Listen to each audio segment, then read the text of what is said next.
All competitive bid requirements have been met through the RCW, of which were selected to be an energy savings performance contractor. Whereas traditional construction, the owner typically would have a finance partner, if that's applicable, an owner's rep, but then would also have a contract with the architect, potentially design team additionally, usually that's under the architect, and then you have a general contractor with all the subs. So you could be managing up to 5 separate contracts as an owner to get a project done, where we have one with transparency and guarantees. Those are just the kind of the high level overview of this process. So this process we started with Mike earlier this spring, and we went through and looked. Oh, they jumped forward for me. We started with Mike earlier this spring, and really there's kind of a 4-phase process. There's the initial conversations of what do we want to look at, what do we want to develop to a deeper level to get to a construction project. So we did that, walked through all the facilities and sites that Mike would like us to look at. What we've looked at so far is the public works yard, fire, police, the parking lot lighting there, and Kiwanis Park is the overbreadth of the scope of what we've looked at. We are about probably 80% through the investment grade audit. And with that, we have contractor grade pricing, and we are at a level of plus or minus 10% contingency, or plus or minus 10% accuracy overall pricing at this point. And we're working with Mike to determine what phases need to go forward first, to where we can get to what we call a guaranteed maximum price, or GMAX, also known as GMP in other design build projects. So that gives you guys an idea of where we're at today. So I guess I should back up for a second. We developed all of this work initially this summer for theoretical construction in fall of 2020, or sorry, fall of 2022. So that way we could get pricing on the table and look at how we might phase this in the future in accordance with the city's budgets. In doing so and talking with Mike, we got direction to break these projects up into 4 phases of work, and we'll dive into the scope and pricing a little bit more later, and how we came to what we have. The first priority would be the public works yard, the shop, and the parts maintenance area of the shop, including yard lighting. Most of that is HVAC systems that are outdated, not working consistently, no backup generation, poor lighting, and in some areas of the shop, like the office and the oil pump room, there is no heat, which in the winter months provides issues that they have to accommodate for. So that's the first priority project, is everything in the public works yard. Second priority is the fire station. Fire station is a little better than 20 years old now. It has, in its construction, had multiple iterations of different general contractors working on the building. And our task was to bring the building's HVAC systems and generator back up to current standards and make sure that we get another 20 years out of that building. Then police station, you guys have replaced one of your rooftop units at the police station, and we are going to replace the other rooftop unit at the police station in conjunction with lighting, and the lighting in the parking lot there of the City Hall, police station, and fire. And lastly, the lowest priority on the list at the moment is Kiwanis Park. Kiwanis Park, Mike had asked us to put in court lighting for the pickleball courts that would have a time clock on it, so that way people aren't bringing their own lights to use that in the evenings, and it can be controlled by the city. So with that, we'll jump in to budgeting, and I'll kind of explain on this first one in pretty good detail about how we came about our budgets, and what escalation rates that we're using, and how this all fits together. So for the public works yard, in the parts room, we're going to replace the existing furnace with a new high efficiency heat pump system that will also provide cooling to that space. We're also going to be replacing the ductwork and putting in a building control system, so that that building can be viewed or monitored or maintained from a central location like City Hall or wherever facilities resides. In the shop, we're going to be replacing the existing Resner unit heaters with new higher efficiency units. But for the office and the oil room area, we will be putting in a mini split system that will provide heating and cooling to that area. Again, that system will all be on this, the same building control system, so it'll be viewable and maintainable from the same user interface. In addition to that, we will be replacing all the lighting on the interior of both of those buildings and installing a new 20 kW generator that should provide standby functional power to the shop at this point. And will only really be used in a power outage scenario. There'll also be some emergency lighting in there too, to make sure that we're meeting all the lighting ingress codes that we need to meet. And then lastly, the public works yard. This is just replacing and basically get all of the existing public works yard lighting functional and outputting as much light as possible within the city requirements. So we did get contractor pricing for all of these numbers. Like I said, the initial pricing was for fall of 2022. During this past year, the construction market escalation for the state of Washington is hovering right around 14.1%. For budgeting purposes and for this meeting and these purposes, what we recommended was we put 14.1% on our subcontractors and materials costs. And then we show a range of plus or minus 20%. So the total dollar value for public works, as we estimate for next year work, is a little over $1 million. Plus 20% for budgeting purposes puts you at just shy of 1.3. We have followed this structure for all of them, so the next one should be a little bit quicker to go through. So the fire station, again, similar pricing structure, escalations and estimates. The majority of the work is going to be replace the boilers, water to air heat exchangers, cooling tower, and the makeup air unit, which is currently a furnace with a dedicated makeup air unit for higher efficiency. All of this work will be done with will be included with a new building control system. This will bring the entire HVAC system in the fire department up to current codes and allow for about an additional 20 years of use. In addition to that, we will be replacing all interior and exterior lighting on the fire station with new LED fixtures. In conjunction with that, we'll be replacing the standby generator that's on the fire station with a new generator. That work is shown escalated to summer fall 2023 construction at just shy of 1.3 million. Again, with that 20% estimate range, it goes from 1.3 to a little over 1.5.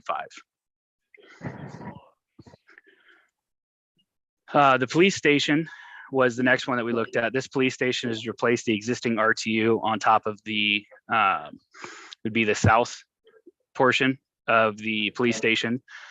And we're also going to be replacing interior exterior lighting with new LED fixtures, as well as installing a new building control system. The one piece with this, which is driving the cost of the police station up, where it's just a simple RTU replacement, is the access to that unit and what current code requires. What is there is not up to current code, and we have to build a service platform and access up to that roof in order for that to be maintainable by the city. So that's a larger part of the budget and cost. Again, this one from Mike's direction is a little farther down the road than the fire station of the Public Works Department, and this cost estimate can be refined as we dig into it a little farther and find out exactly what we need to do. Last and not least, we have Kiwanis Park. Kiwanis Park, we're putting in 2 pole-mounted fixtures on the east and west side of the pickleball courts. These fixtures will be tied into the existing photo eye sensor and have a time clock to override the lights off during city dark hours. In conversations we were walking with contractors and with Mike, we also allotted budget to put push timers on the light poles so they don't run 24/7. So if somebody will go over there, push a button on the light post, it'll run for 2 hours, but it'll be overridden if the photo eye, you know, it's daylight out, or if it's after certain time of night for that time clock. And that budget for that work is about $271,000. So overall, the total amount of work broke out on these 4 or 5 priorities is just shy of 3 million for all of those projects. We did use the 14.1 market escalation rate and to project it from fall of 2022, where we got contractor pricing for 2 summer fall of 2023 projects. And the estimates have a 20% range added up for budgeting purposes, as we don't know what the market's going to do in the next year. We hope it's going to go down or level out, but we just don't know.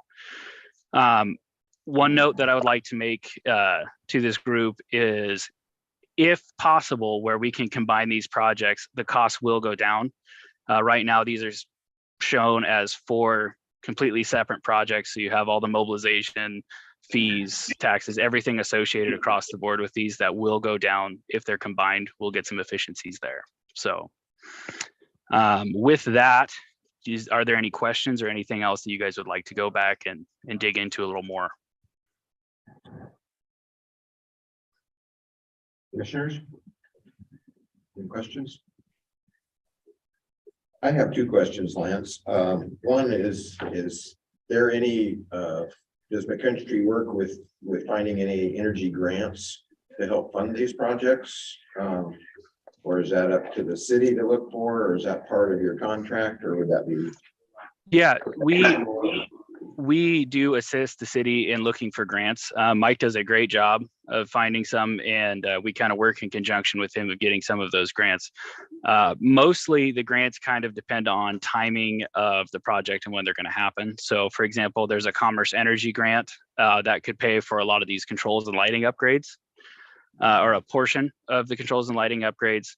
It's a little bit of a guess on how much matching funds and how many dollars are available, but it would be ran similar to that of the solar project that we're doing now. In addition to grants, when we find out the timing of when these projects will go, in addition to looking at grants, we'll also work with the local utilities to try to figure out if any of these will qualify for utility savings to help fund those projects. Yeah, that kind of ties into my other question was, what is the energy savings on these? Of course, with more efficient, newer furnaces and different lighting and what have you. That's what you're basing some paybacks on. How does that relate with projects that are new, such as the pickleball courts, where there is no lighting currently? So, like you said, the pickleball courts would be adding energy, and there's a few of these that I don't want to, make the misnomer that they're going to be saving energy, like the parts room at the shop and some of the other work at the public works department. Anytime we're adding heating or cooling or load, right, it adds energy. However, we should be seeing efficiency gains on natural gas, like for like equipment, somewhere in the 5 to 10% range, depending on the equipment finally selected in final design. Lighting, we should be cutting the lighting in about half with new LED. Again, depending on what's existing there. There's some fixtures that are more efficient than others that we're going in. I'm trying to look up really quick what the dollar amounts that we had calculated for energy savings were. But that is something I might have to get the dollars back to you guys, and I can give them to Mike and let him distribute for you on what we're estimating right now. Yeah, that would be interesting to see. I suspect that while we don't show energy use in those areas, we probably were burning a lot of energy with some plug-in radiant heat and those kinds of things, some portable heating, which may or may not have been very efficient either. Absolutely. I think your biggest source of energy savings for the 3 buildings that we're looking at is going to be the controllability, actually, and being able to schedule and set back effectively. Just in our experience, most times when you have local controls on pieces of equipment, something happens in the course of 20 years that it didn't work one day and it didn't bring the building back up to temperature, and people will set it to a temperature and lock it out 24/7. And so that building control system will allow you guys to, one, if there is an issue, make those changes quickly and then set them back once it's corrected. So that way you get those scheduling benefits. That's where the lion's share of the savings will come from, that and lighting. Was any exchanger looked at for the fire department exhaust system, or is that not run enough to make that worthwhile looking at? Are you talking about the heat exchanger from like the boiler flues? Well, no, from the exhaust system that exhausts the air from the garage bay. That's 100% out, 100% air in. Mm-hmm. Does that run enough to look at that? It was just something that popped into my head, but that's something that we have not looked at so far. I mean, typically we don't see, the only place where you see large energy benefits from that is where you have exhaust systems that are running, in excess of 50-60% of the day, right? Like a welding shop or something along those lines. Not to say there isn't, but that is something we could throw some high level numbers at and look at if that's something that you guys are interested in. I was just curious. Good questions. Follow up on George's question regarding the grants. Say somebody in the city, whoever, gets the grant, and then the grant has provisions, say you can only use, I don't know, the Mitsubishi brand of whatever the project entails. Do you guys then have to kind of reassess your performance contracting based on the grant parameters? If there was I would say first foremost, typically most grants don't revolve around a certain manufacturer. It's more of a payback or energy metric that you're meeting. But if in fact it did, or we had to adjust brands or manufacturers that we selected in order to meet those brands, we do have some leeway at this point to change and alter those in the project. As I said, we're about 80% complete with the development to get to that guaranteed final number. So there's a little bit of flexibility there. That we can go down once we're looking at those grants.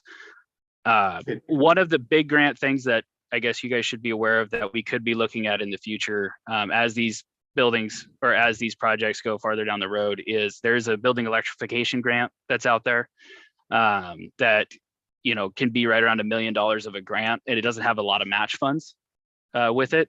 However, there's some criteria and things that we'd have to shift and change to look at some of those buildings. And that's something that we would want to wait until we get closer to when we're actually going to apply to the grant to decide to go after. As you guys have, I'm sure, have seen, Commerce tends to tweak and change their rules around what grants they have funding. And when, every year they change a little bit. So we'd want to make sure that we're pretty dead set on the direction we want to go before we do a bunch of alterations. And I would just add with this, about a year ago, we put in for a Fema hazard mitigation grant that dealt with the water tower and some facility items that were listed in the hazard mitigation plan from about 4 years ago, which was stuff out the yard and the fire station. And in order to work through the FEMA process, they basically wanted a document like this. So as far as limping through that, that's taken forever, and they still haven't given a defined deadline as when money will shake loose from it. But that's part of trying to get money from for that. Okay. Anybody else? Comments, questions?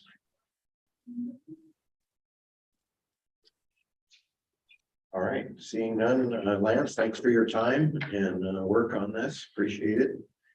And look forward to seeing those savings numbers just to kind of get an idea of what we're looking at there. If they're projects we need to do anyway, it's good to look at the most economical way to do them for sure. Absolutely. I will work on getting those over to Mike so he can disperse those. Mike, I'll also send you a copy of the slide deck so that you can disperse that out as needed too. So, Thank you. All right. Well, thank you guys. Thank you, sir. All right, the next item looks like Mr. Rizzatello has something on Academy Way.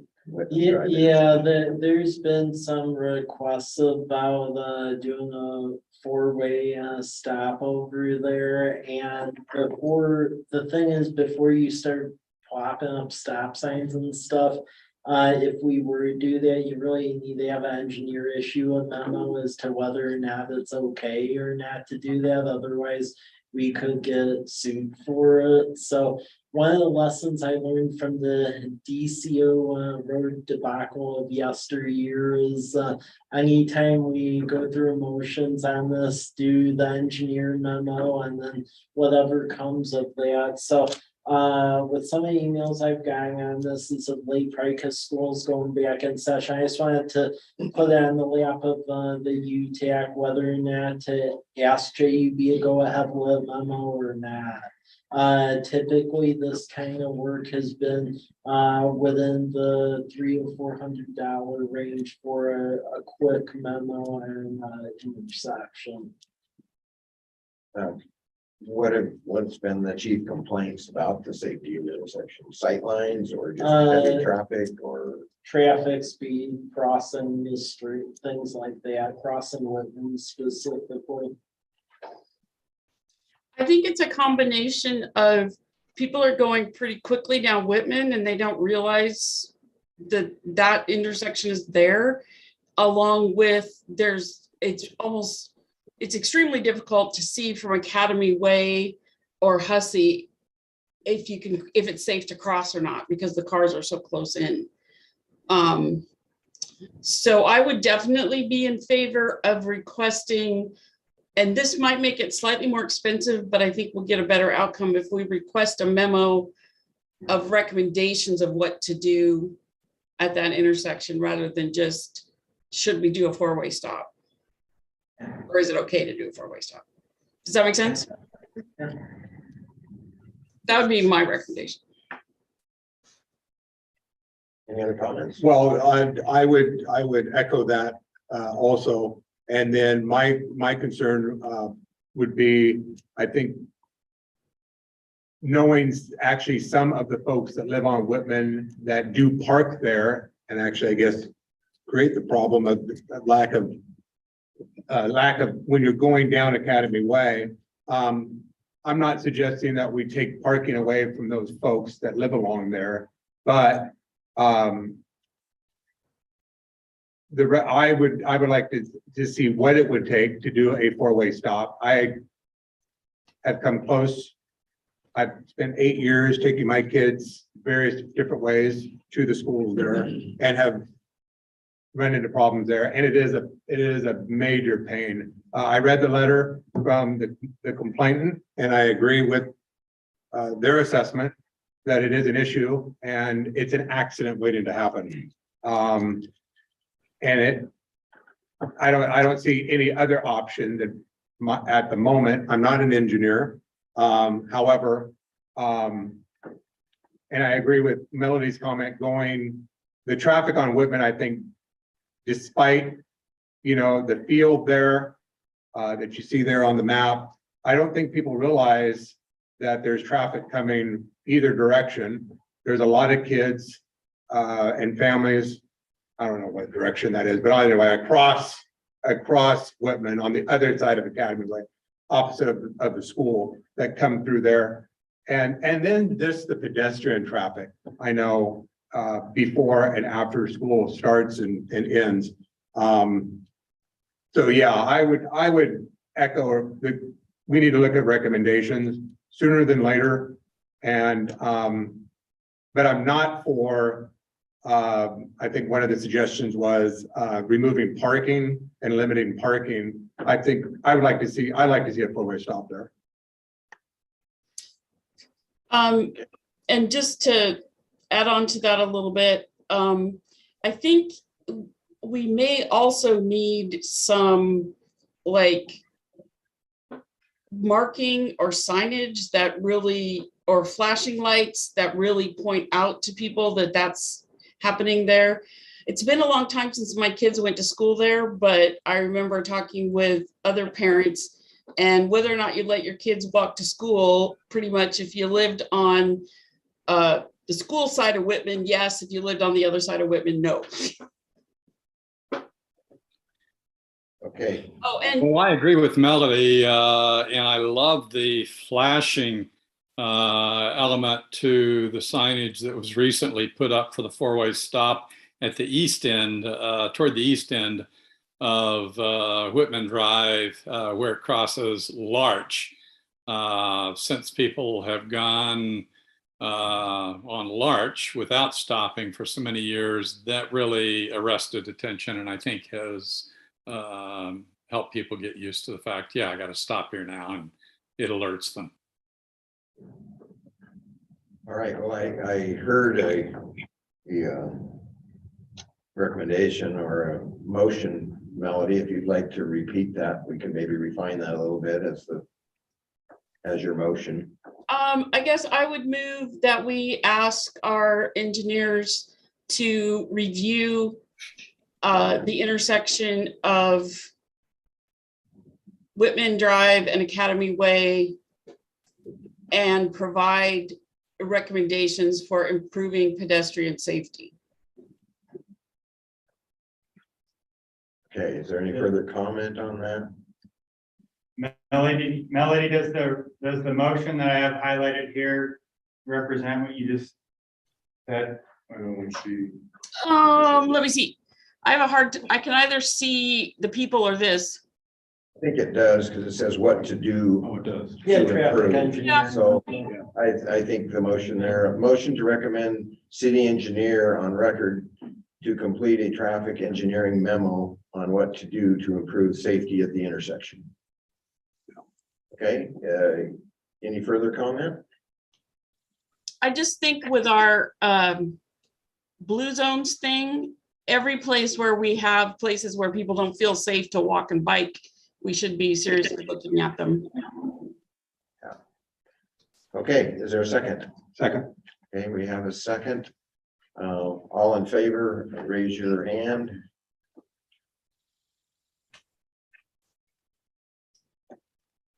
Okay, we lost one commissioner in that process there. But it still carries.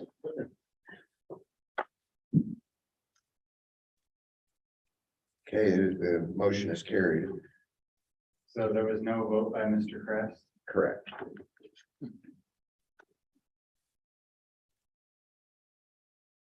Okay, the next one is the ADA transition plan. Okay, thank you. This was introduced at your last meeting, last quarter, so Blue Zones staff and then our engineering intern, Aquia, worked on an ADA transition plan, which just essentially lists out and prioritizes assets to essentially achieve ADA as we move forward and as funding allows. This is the first plan we've ever had of this type. It's been out for public comment and advertised as such in the paper and online and social media. Have not received comments, but it has been out there nonetheless. I would note that due to the size of our jurisdiction, we would have been made to put one of these together next year. And luckily we didn't have to pay for it, so that's with the exception of the mention. So it's before you all for recommendation, if that is so your desire. Okay, comments, please. I'd like to start with just providing a thanks to the city administration and the intern that worked on this huge project. Almost seemed insurmountable when they started, but it pulled together nicely. So thank you for that. There's a lot of information there and very well done, easy to make decisions off, so we can partition it into projects easily from here, depending on funding and sources. So thank you very much on that. Any other comments?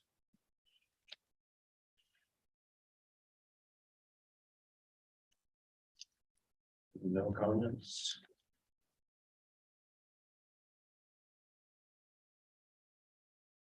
John, if you have people go back to there you go. Do we have a motion on this? I'm sure that you will strike the last little bit, but I would move that we recommend adoption of the ADA transition plan that my student did to city council. Seriously, I recommend the motion. I move what's there, but I always like to brag about my students. Yeah. And I'm sure you did well at mentoring as well. Okay, we have a first and a second. Any further comment from any of the commissioners? Okay, all those in favor of the motion, just raise your hand. Okay, I see one virtual and two actual, and the motion has passed. Thank you for that. The next one is the resolution of support for safe streets and roads for all grant application. Okay, thank you. So for this item, it's a resolution of support for a grant application. So the Federal Department of Transportation, they put out this bucket of money that was out with the bipartisan infrastructure bill. This bucket of money is a bit strange though, because they're gonna let out money over the next 4 years, but they're doing the call for projects over the next 4 years now. So, and then I guess as they decide let out money, they decide who gets it and who doesn't. Either you had to do essentially a complete street plan or something that addresses safety. Luckily, because of all the work the Blue Zones team did, we had that local road safety plan that was adopted by this commission and then council last year that had projects in it. So that counted. Some of the areas as far as enhancements that were identified in that plan by the public outreach was areas near the university, the whole Myra Road Garrison Village Way area, and then the post office crosswalk area. So the general concept here is to turn in a grant application to federal DOT due next week that I'm working on. That in essence would fund all of this. It's essentially a cost share of 80%. They'll cover up to 80%. It's 20% match. The 20% match, mind you, also counts in kind. So like for instance, when I reached out to a university about like right-of-way stuff, that all counts for that. And then likewise, City of Walla Walla, that intersection on that Myra Road, it's in their capital plan and they've had money parked out in there as well. So basically, I think for some of these other projects and plus other grants we've turned in, it's well covered. So that's just what's before you all. Now it's no guarantee. I mean, it's first of all, it's no guarantee we get the funding because there are a number of agencies going after this. However, with the amount of money they're doling out over the next 4 years, I think we're likely to get some. All right, very good. Questions, comments? My only comment is, it seems like a grant like this really makes communities that have done a good job at their planning, gives them an edge. And thanks to Mike, we have done that. So once again, thank you, Mike. Well, thanks. I'd also say it's all staff. Robert, his predecessor, Paul, and then John and Blue Zones. So thank everyone here. Absolutely. Yeah. All right. John, if you could unselect that, for me, it makes it very hard to read the background on it. Do we have a motion on support or non-support of this resolution? I move that we recommend to. Sorry, We recommend that now. I move that we recommend a city council resolution of support for federal safe streets and roads for all grant application, College Place local road safety improvements as listed. Okay, we have a motion. Any more comments on that motion in particular? All right, is there a second? Pardon, John? Second the motion. Okay, thank you. We have a second. All those in favor, raise your hands. Okay, I have one virtual hand and two actual hands. The motion has passed. Good luck with the funding and putting the rest of that together. The next one is the Vision Zero resolution. This is just a resolution, I would say, in spirit. It's needed if you want to go after the funding that you all just recommended support of. So basically, this Vision Zero concept is that by 2032, that there's no one like injured or killed in like crashes in your community. So that's pretty much what it says in essence. So basically what's in front of you is the wall resolution. We're gonna essentially just change it up to the college place one, because language is near identical on it. I just found out that this resolution was needed, so we had to fast track this thing because it's due, the grant's due next Wednesday, so. So you're asking for support of. Yeah, of I'm signing- asking, Signing the resolution, yeah, and the resolution wording would mirror what Walla Walla Yeah. has used. Yeah. Is that Yeah. Basically, okay, any comments? Questions? That is what we're after, and that's why we're talking about these things that we just talked about. yeah, They all add to that outcome, hopefully, or we shouldn't be doing them. So, And as I recall, if I recall correctly, this fits well with the Washington State Department of Transportation has a Vision Zero as well that they've been working for a while. yeah, and actually, the local road safety plan that y'all recommended adopted last year already has it in it. It's just they want this adopted in addition to what you already adopted, even though it's adopted already, so. okay. Well, if we double adopt it, that means we'll be doubly safe, right? Yeah. Double funding, Yeah. hopefully. Yeah, there you go. All right, yeah, does somebody like to make a motion?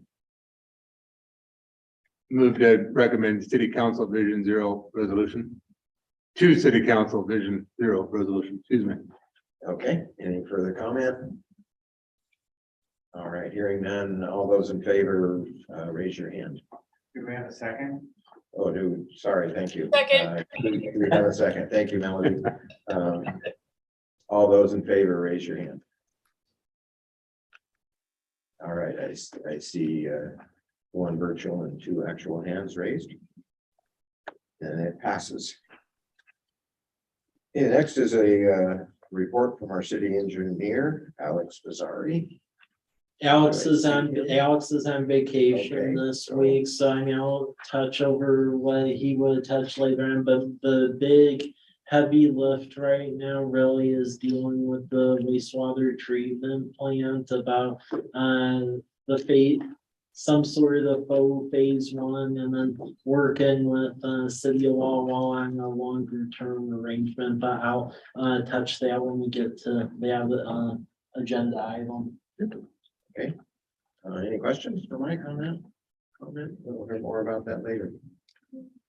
All right, the next is the early draft, budget draft. Yeah, I'm not gonna go through all these yet, cause we're still finalizing numbers and stuff, so take a look at it. If you have any questions, please email me, and this is like throwing the kitchen sink out, cause keep in mind as we do these capital facility plans, really, if you're getting any sort of grant funding, it needs to be on there, otherwise you can't get it. So high tends to be ones that we're gonna try to do no matter what. Medium is as grants are allowed, and then low is pretty much there has to be a grant or fiscal motive, otherwise it isn't happening.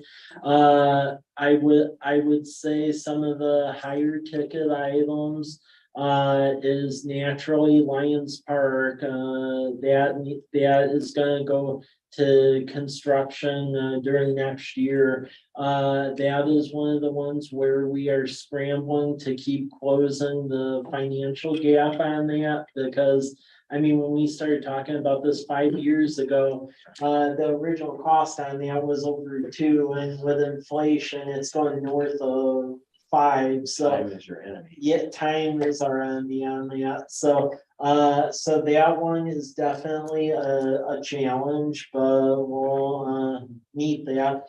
Also going here as far as general government and city hall type stuff. We have naturally the AV system and council chambers we're working on here, so that way it's a better hybrid setup, and we're gonna get to that next year. The plan is immediately after that, though, is the growing city. We do have needs here, because I mean, this city hall's from the early 90s, then if you actually look at what was originally in the plans, they had expansions going out to College Avenue and stuff. They just never did it. So longer term, short term, we're gonna be working on trying to convert the jail cells in the Sally Port to some additional office space, and then potentially looking at making that College Avenue bump out of reality too, because that needs to happen. Fire station, we touched base on that. The police department, we're essentially gonna see what happens with that, because what's going on with the police department is, as we've had a growing department, there has definitely been a pretty significant push from a multitude of people about potentially looking at doing a replacement police building, but if we did that, that would have to require a voter approved bond. So what the police is doing is in their budget rendition, they're putting in some money to do a facility study, essentially what they need, and then depending upon that, I would say you do the vote thing. If folks want it, good. If they don't, then it's fixing what we have here more. So we put in some spacing on that for the police station. So that's the police one. And then going into parks, our key thing there is Lions Park, and then also doing work eventually with that park we're giving out at Autumn Meadows as the HOA folds up there. And then longer term, it's continuing to work on our other parks. But that's only once we get Lions Park off the books. Kiwanis Park, the Liven eventually, Veterans Park, and some stuff out there, and then some signage and such out at Harvest Meadows. And eventually, as that development takes place across from the high school, that will eventually trigger a new park. So we have some estimates that were thrown out, looking at what other cities have done. I would mention on these costs, you'll notice relative to years past, they're quite a bit higher, because to try to understand the totality, Bureau of Labor Statistics has a calculator where you can essentially take from a point in time and extrapolate out what they think the inflation will be. So I did that. So that's why if you look in years back and are like, whoa, that's why. Well, we were looking at 14.1% in the last presentation. Yeah. Just in 1 year. Exactly. So that's the parks part. Going down with stormwater.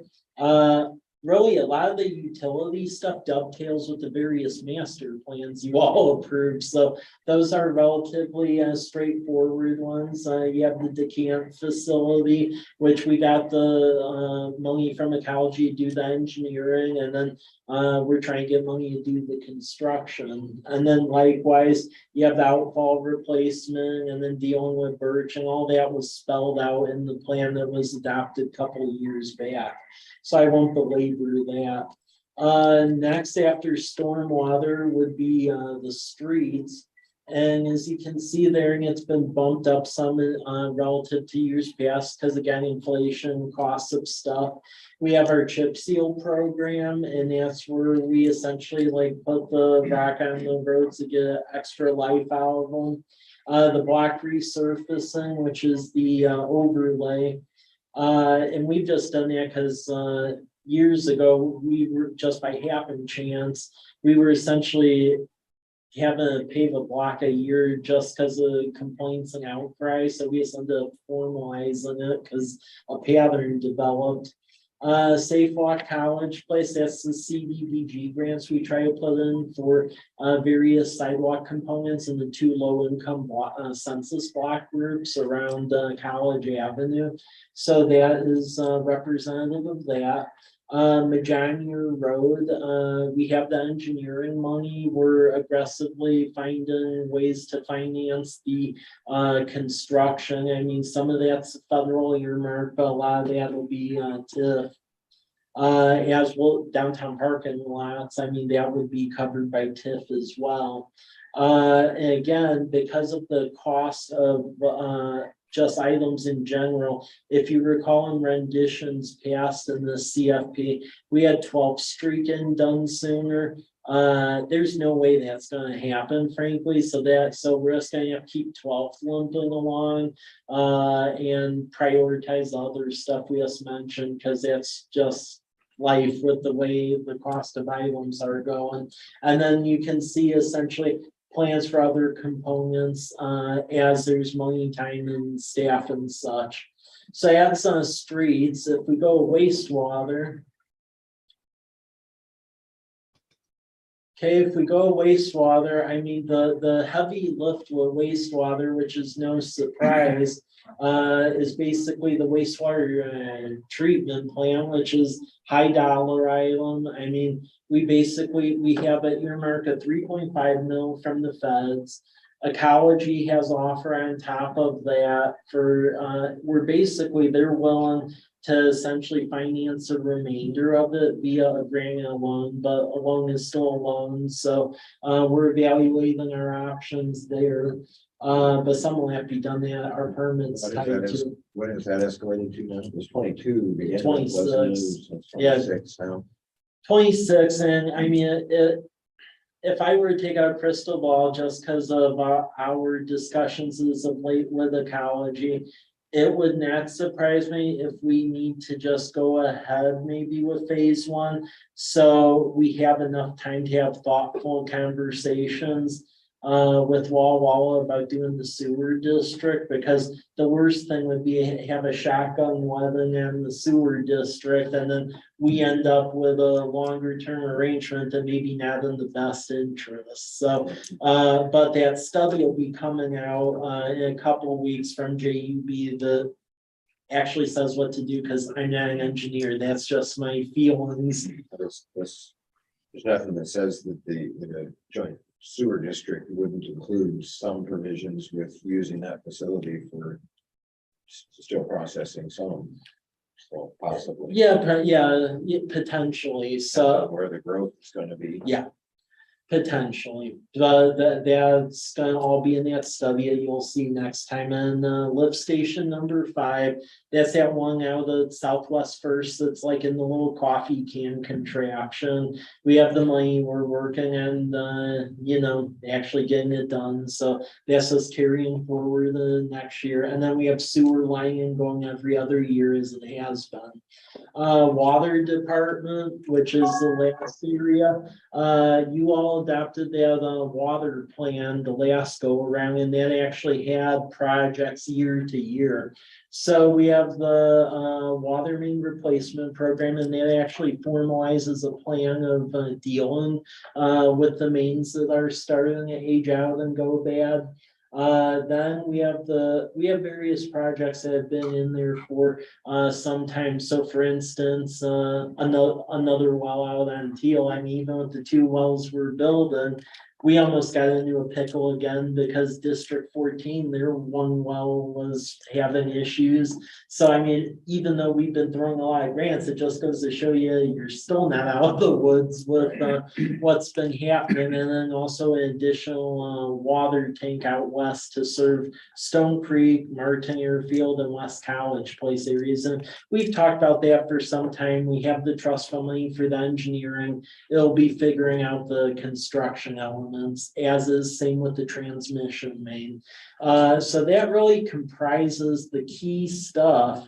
I mean, if you were to aggregate the total need on this with inflation, it's a very unwieldy number. I mean, across everything, I mean, you're dealing over 126 million with the true need out there. So it's going to be prioritization, what we can find grants for, and then what we have the capacity for, and what developers will pay for. So, but at least it's a blueprint and a starting point.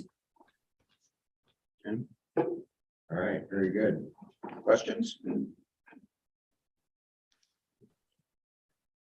Okay, next one is Robert McAndrews with a little bit more detail on the Madonia Road engineering. Yeah, excuse me. Not a significant amount to report on this engineering. We had our kickoff last week. I think it was last week. PBS is the engineer for that, and they're diving in, to start figuring out, road alignment, exact cross sections that we'll be looking at. There's a lot of things still to figure out, but they're slated to get to work on engineering through next spring. Will that be both sides of the road? Is that what Yes, we call both it? sides, Yeah. north and south, yeah, both sides of the John here, all the way from College Avenue to Blue View, which I think John's mouse is right there right now. So yeah, it'll be urbanization, pedestrian facilities, bicycle facilities, yeah, landscaping, street trees, lighting, as well as stormwater and then planning for water and sewer. So along those lines, I also have a coordination meeting set up between PBS and then JUB, who's doing the engineering for our Reservoir 4 project that Mike touched on, and RH2, who's doing the engineering for the well 7. Because all of that is going to have to kind of coordinate, align, tie in with each other, as they'll be water mains and transmission lines, and even potentially if the regionalization of the wastewater treatment plant happens, one option would be a force main going down the zone here. So all of that needs to be considered and factored in as part of the zone here. So there's a lot to figure out, and it's just kicking off, but I feel confident PBS is going to do a good job for us. So more to come. All right. Thank you, sir. Questions, comments? All right, you're up again with well number 6. Yeah, well 6 is going smoothly. If you've driven by there over on Maple and Whitman, you can see the structure is up. Most of the site work is generally complete. They're working on grading for the parking lot and then finalizing some sheetrock drywall work inside right now. The pump manufacturer is getting the pump ready to be delivered next week. So that pump should be going in. There's a couple long lead items, one being the VFD that we're still waiting on. I'm still being told we expect it in October. So once the VFD and controls are there, then the thing should be operational, hopefully by the end of October. That's the plan. The one item that we are being told isn't going to come till early next year is the emergency generator. So that being said, it wouldn't have emergency power until that comes in place, that and the transfer switch. So yeah, it's looking good. Of course, we're moving out of our high water volume usage period, just in time to get a well online, but that's okay. I'd rather have it online. Yeah, So it'll be good. All right, thank you. Questions, comments? All right, and wastewater treatment plant, Mike or Robert, what are you filling in for?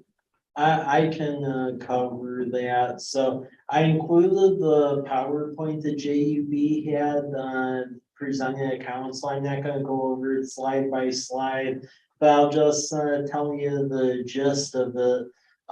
So they're going to be issuing their plan basically mid-September.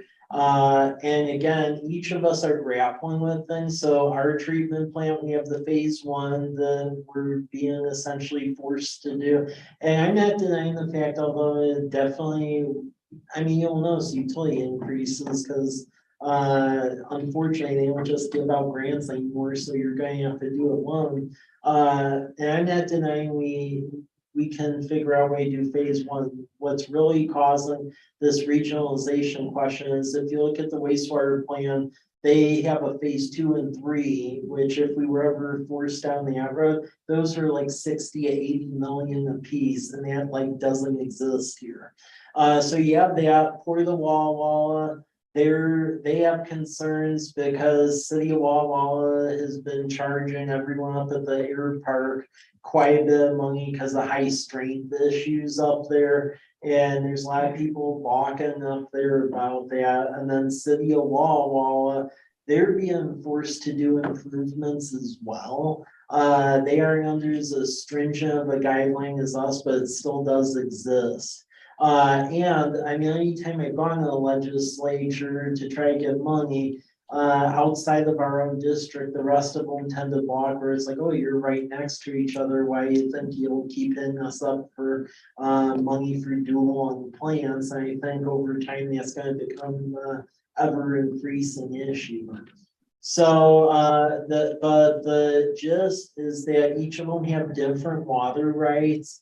With us, I mean, they both go to Walla Walla River, but with the city of Walla Walla, there's actually, their effluent gets treated where downstream irrigators use it, ours don't. So essentially for a lot of stuff, it forces it to go to Walla Walla in that case. And then, so really pumping it there could be the more feasible solution. I would say, from their cursory work, from what they were explaining, it sounds like actually may be cheaper in the middle long run doing that, where over time our treatment plant could essentially serve as a glorified lift station with screening, if you will, and then get it over there. But that's really a tree we're starting to bark up. That study will be out, I believe, September 16th. It'll be distributed to you all and council, and really decisions will have to be made at that point because ecology has expanded. They've extended a funding offer to us. We have to tell them if we're going to take it or not by pretty much by the end of this year. And I mean, it's a decent offer. You aren't gonna get one from anything else, but still a loan's a loan. But we're gonna have to make that decision. So when we all have the report, please review it carefully. And then the next meeting will be a big one because that'll be the recommendation of the CFP and then also what the general consensus is on what JUB terms of. So that's really the report on that. Robert, do you have? I don't know that I have much to add. I think you covered, it pretty well. Yeah, I don't have anything to add. Okay. I do have a couple questions. So college places and Walla Walla's requirements, I guess, from ecology are not in alignment as far as timelines, correct? No. So, and if I recall, ours is more current than Walla Walla's is further down the road, is it not? It's essentially like a year or two further. I mean, ours, they basically wanted us to do some sort of the action going into next year already. Right. So, and they're a little bit further behind us, not by much. I mean, Okay. there is correlation from the fact that both agencies have to do something and it's expensive on both sides, pretty much. And the regionalization talks, I know that there's been these joint city council meetings on both sides. That doesn't reset the clock or even pause the clock, right?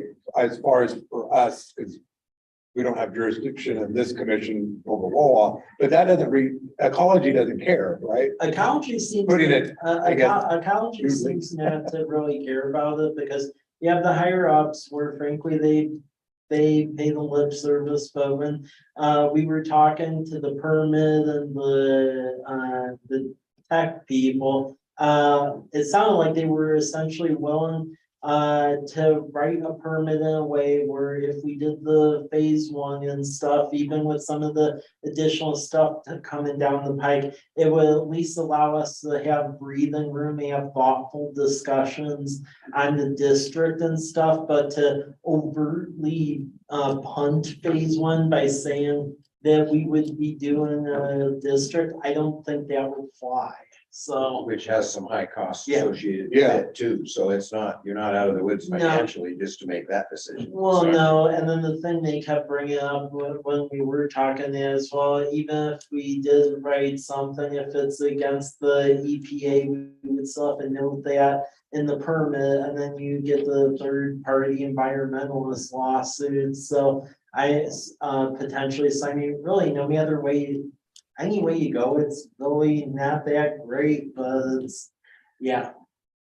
and is Walla in the same boat? They may be having to look at a loan too. I mean, They would be having to look at a loan midterm of about another 25 million itself. That I would say they aren't under the same threat of a phase 2 and 3 being like upwards of over $100 million. They aren't to that level of pain. But they do have like a debt that's hanging out, the future debt hanging. And then last question, with the upcoming legislative session, is our local representatives aware of this and they're gonna? Oh, yeah. Okay, Yeah, they're aware of it. I mean, ecology, they've been at the table, but it's just to a point where something will have to be done. And at first I was very open-minded about essentially seeing if phase 1 could be subdued, and then maybe where it was like a 1A, and then we punt 1B and do the regionalization, but the way that the permit discussion occurred a week or two ago, I don't know if that's gonna fully fly. So, but we'll see what the JUB study says, because I know they're reaching out to them based on some of those discussions. thank you, Mike. Yeah. Okay, anybody else? All right, thank you for that, good explanation. And do commissioners have any other items they wish to discuss or bring up at this time? Okay, hearing nothing, our next meeting is scheduled for November 10, 2022. And seems how we made it through all of our agenda items, which concludes our meeting at 4:38. Thank you very much, everybody. Thank you.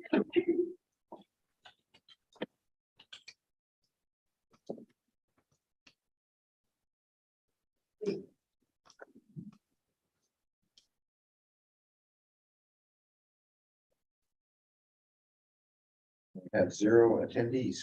Yeah.